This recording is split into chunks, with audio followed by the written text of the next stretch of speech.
Hello, my friends, and welcome back. Thank you very much for being with me again today. Big developments in Ukraine, big developments. The Russians are fighting in Pokrovsk suburbs. They are 2 kilometers from Kupiansk, and they're advancing. They attacked Zaporizhzhia, the city of Zaporizhzhia, with guided bombs, and it seems like that's going to be their next target. The Russians again launched a massive drone attack on Ukraine last night. A British Army veteran was killed fighting in Ukraine. And let's start with the beginning. I have some map here to show you as well. New voice of Ukraine.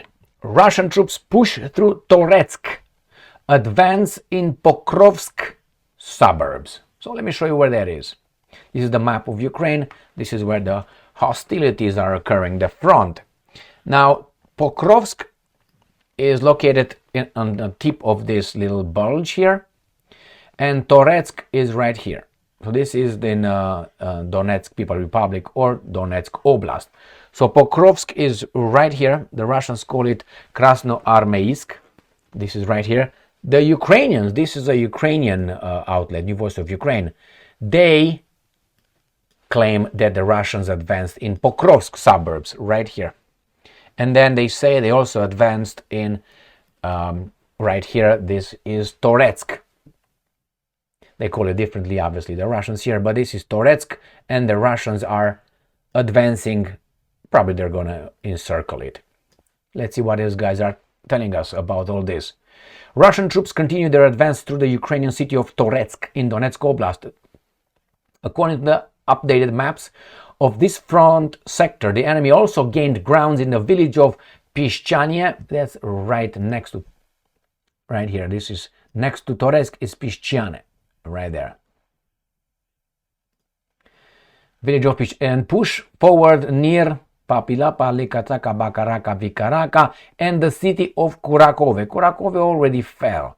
So I don't know what these guys are really talking about. Kurakove is Kurakovo down here. It's already gone. Cleanup operation. It's south of Pokrovsk, right there. They show us here is the Toretsk. Frontline situation in Russia's Kursk Oblast remains very dynamic. When you hear dynamic, that means they're losing, just so you know. Experience with these guys. All right, let's see what's next. So the Russians are advancing clearly in Pokrovsk and the outskirts. Ukraine form. Guided bombs strike in Zaporozhye. 13 killed, number of injured rises to 63. Now, this is from the 8th, from yesterday, but we have this one from today. Russian airstrikes on Zaporozhye killed 13, injured 113. So these guys used airstrike with guided bombs on Zaporozhye, the city. Where is Zaporozhye? No worries, I will show you. Right here. This is Zaporizhzhia Oblast. And this is where the city of Zaporozhye is. So this city was attacked, bombed with aerial guided bombs by the Russians. And it seems like they're gonna go around here. This is the next target. The Ukrainians said that they will be the next target. So we got that one. And a British Army veteran killed fighting for Kiev. A former UK soldier barred from re-enlisting due to medical condition had signed up for the Ukrainian forces. This guy really wanted to kill. I mean, no. A former British soldier whose medical condition derailed his military career at home has been killed while fighting for Kiev in the Ukraine conflict, the Telegraph reported on Wednesday. Jake Weddington, no more wedding, 34, I'm sorry, but you died on Monday during a reconnaissance mission after a Russian drone dropped a grenade on his position, the newspaper said. See, you were in the military and then they did not accept you. And then you go sign up for the Ukrainians, whatever, volunteer, mercenaries, whatever. Why would you go over there? To fight for the freedom? Go home and fight for freedom. Your country is taken over. No, Ukraine is not your fight. Your country is being taken over for some time already. So that's where your freedom is really threatened. Not in Ukraine. So he went over there. Why? Why do you think he went over there? Do you think he went over there just to look or paint or play ping pong? He should be at home and defending his people and his country from invasions. Invasions promoted and supported by your mass media and your politicians. Next one. New voice of Ukraine. Ukraine intercepts 46 Shahed drones in massive overnight attack, 9th of January 2025. In the early hours of January 9th, the Russian military launched 70 Shahed kamikaze drones and various decoy drones against Ukraine. Ukrainian Air Forces reported on Telegram that air defense forces shot down 46 enemy drones. Additionally, 24 decoy drones were lost without causing any damage. So that's what? 70. So they killed everything. The drones were launched from multiple locations in Russia, including Milerovo, Oriel, Kursk, Bryansk, and Primorsko-Akhtarsk. These are located, I'm going to show you, in the north, Bryansk, Oriol, Kursk. Then you got the Milerovo, where this weird thing is, right here. This is Milerovo from the center, right there, Milerovo. And then Primorsko-Akhtarsk across from the Siovazov in this little thing here. This is Primorsko-Akhtarsk. So you got from kind of southeast, you got east, and you got northeast and north. All right, what did they attack? Let's see. They did what they did here. They attacked Poltava, Sumy, Kharkiv, Cherkasy, Chernihiv, Kiev, Dnipropetrovsk, Kherson, Mykolaiv. So they didn't go further than this part right here.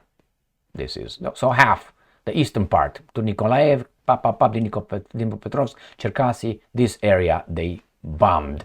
Next one. New voice of Ukraine. Kharkiv Oblast, Kupiansk faces mounting pressure as Russian attacks intensify. Kupiansk, let me show you.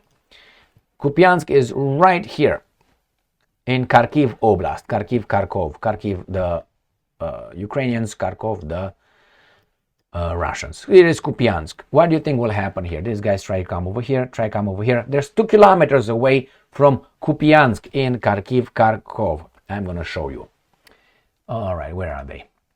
The front line is now just 2 kilometers from the city of Kupiansk, Kharkiv Oblast, as Russian forces continue assault operations in an attempt to reach the downtown. Whoa. So that means they're at the border, the outskirts. Russian troops launched over 12 assaults along the Petropavlivka-Holubivka axis, which leads to Kupiansk central area. Additionally, Russian forces are trying to gain control of the Svatove-Kupiansk highway to advance towards the city left bank. There you go. They try to come this way right here and here. Obviously, it's just, this is going to fall little by little, you'll see. Next one. Russians are 2 kilometers from Kupiansk, tried to reach right bank of Oskil River in Kharkiv Oblast. So that is, this little river here. The Russians try to cross it here and here. Once they do that, free reign right there. Next one. Russian forces 2 kilometers from Kupiansk, outskirts, officials say. The key northern Ukrainian town of Kupiansk now lies only 2 kilometers, 1.5 miles from the front line as Russian troops sustain their attack. The situation is bad, my friends, bad. In Pokrovsk, those guys are already fighting the suburbs. Toretsk falls, Zaporizhzhia attacked, Kupiansk is going to be encircled, and that's about it. In Kursk, the situation is dynamic. That means, I learned this in the 3 years that I've been doing this every day. When the Ukrainians say the situation is dynamic or tense, that means they're already dead for about 2 days. They give them about 2 to 3 days to come with the real news that happened 3 days ago. Like, actually, we lost. Well, we knew that 3 days ago by your semantics, by your euphemisms. Thank you very much for being with me again today. Stay strong, stay smart, look for the truth, and be just.